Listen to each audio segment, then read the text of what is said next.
Dictation लिखने के लिए रेडी हो जाइए। Ready, start. अध्यक्ष महोदय, भारत संसार के सभी देशों के साथ शांति और मैत्री की नीति का अनुसरण करता रहा है और ऐसे अवसरों पर जब भी यह आशा हुई कि हम शांति स्थापना के हेतु कुछ कर सकते हैं, हमारे देश ने जिम्मेदारियों को उठाने में कोई संकोच नहीं किया। कोरिया में मेरी सरकार ने तटस्थ राष्ट्रीय प्रत्यावर्तन आयोग की अध्यक्षता स्वीकार की और युद्धबंदियों के भविष्य के संबंध में अंतिम निर्णय होने तक उनकी देखभाल के लिए संरक्षण सेना वहां भेजी।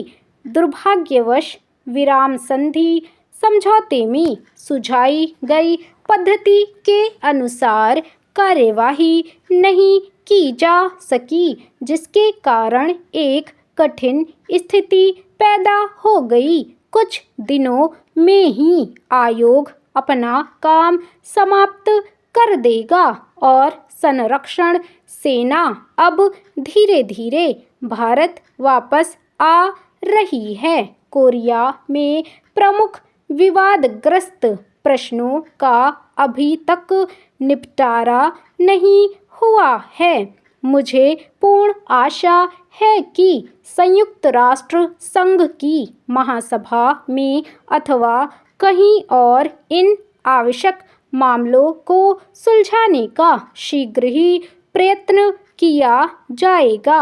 आप सबकी ओर से और अपनी ओर से मैं कोरिया में तटस्थ राष्ट्रीय प्रत्यावर्तन आयोग में अपने प्रतिनिधियों और संरक्षण सेना के अधिकारियों तथा सिपाहियों की इस बात के लिए प्रशंसा करना चाहूँगा कि उन्होंने एक कठिन और नाजुक काम को बड़ी योग्यता तथा निष्पक्षता के साथ निभाया।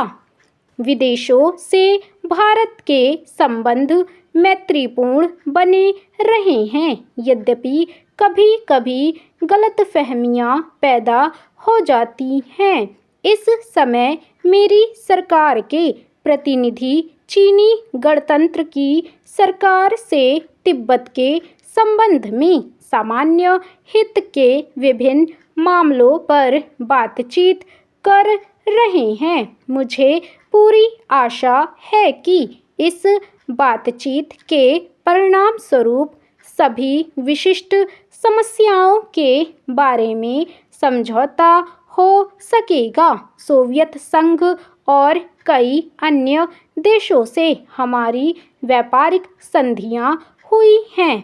पिछले वर्ष हमारे प्रधानमंत्री पाकिस्तान के प्रधानमंत्री से मिले। ये मुलाकातें मैत्रीपूर्ण थी और इनके फलस्वरूप दोनों देशों के बीच कई एक विवादग्रस्त मामलों के बारे में जो बहुत दिनों से चले आ रहे थे, पारस्परिक सद्भावना पैदा हो सकी। इस दिशा में हम कुछ आगे बढ़े थे, पर दुर्भाग्य से कुछ ऐसी घटनाएं घटी हैं जिनके कारण प्रगति में रुकावटें पड़ रही हैं। मुझे खुशी है कि मेरी सरकार और श्रीलंका की सरकार के बीच श्रीलंका के भारतीय प्रवासियों के प्रश्न पर समझौता हो गया है। इस समझौते द्वारा उक्त समस्या का अंतिम रूप से निपटारा नहीं होता, परंतु उस दिशा में यह पहला कदम है और समस्या के हल के लिए गंभीर प्रयास है। इसलिए मैं इसका स्वागत करता हूँ। अपने पड़ोसी राष्ट्रों श्रीलंका तथा बर्मा से, जिनके साथ हमारे भौगोलिक ही नहीं बल्कि चिरकाल से सांस्कृतिक संबंध भी हैं। मैत्रीपूर्ण संबंध को उन्नत करने का मेरी सरकार सतत प्रयत्न करती रही है।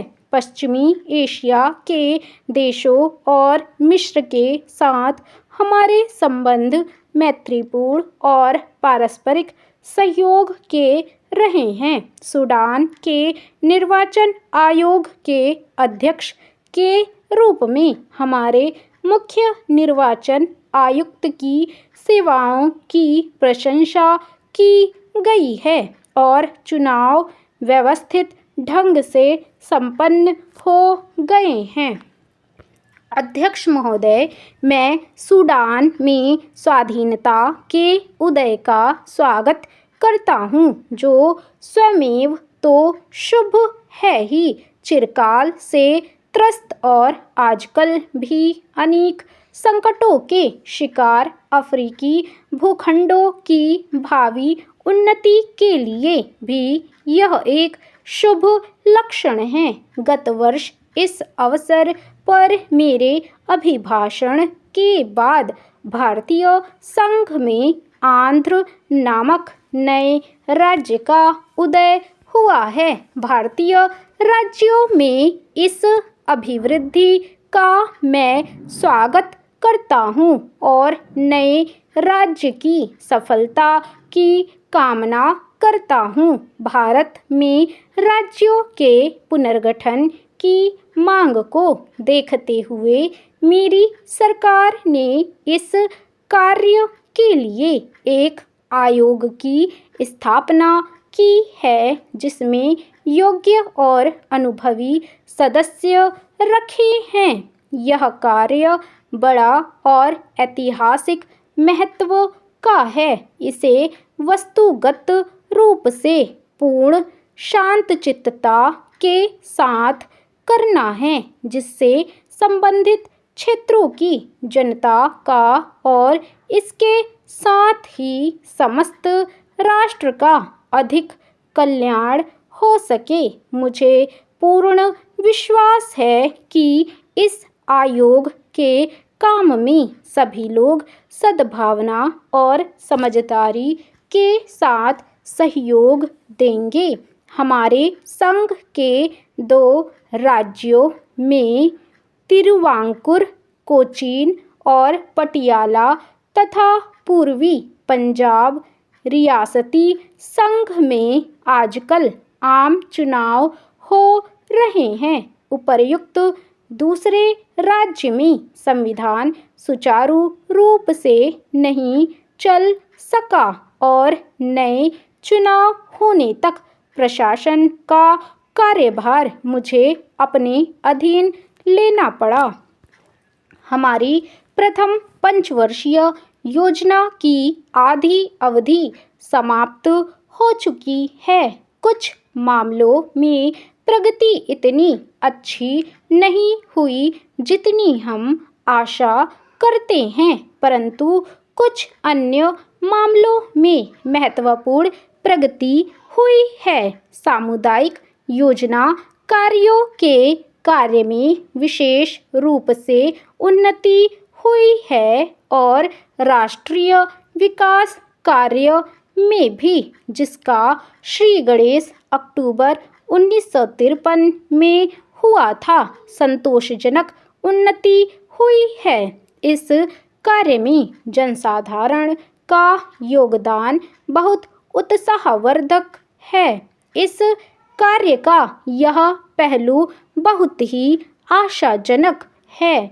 यद्यपि औद्योगिक उत्पादन में और कई एक दूसरे क्षेत्रों में विशेष प्रगति हुई है, फिर भी व्यापक बेरोजगारी की समस्या मेरी सरकार के लिए चिंता का विषय है। लोगों को अधिक रोजगार दिलाने के उद्देश्य से योजना आयोग पहली पंचवर्षीय योजना पर पुनर्विचार कर रहा है। साधारण आर्थिक स्थिति में बराबर सुधार हुआ है। 1952-53 में अनाजों का उत्पादन उसके एक वर्ष पहले की अपेक्षा 5 लाख टन अधिक हुआ है।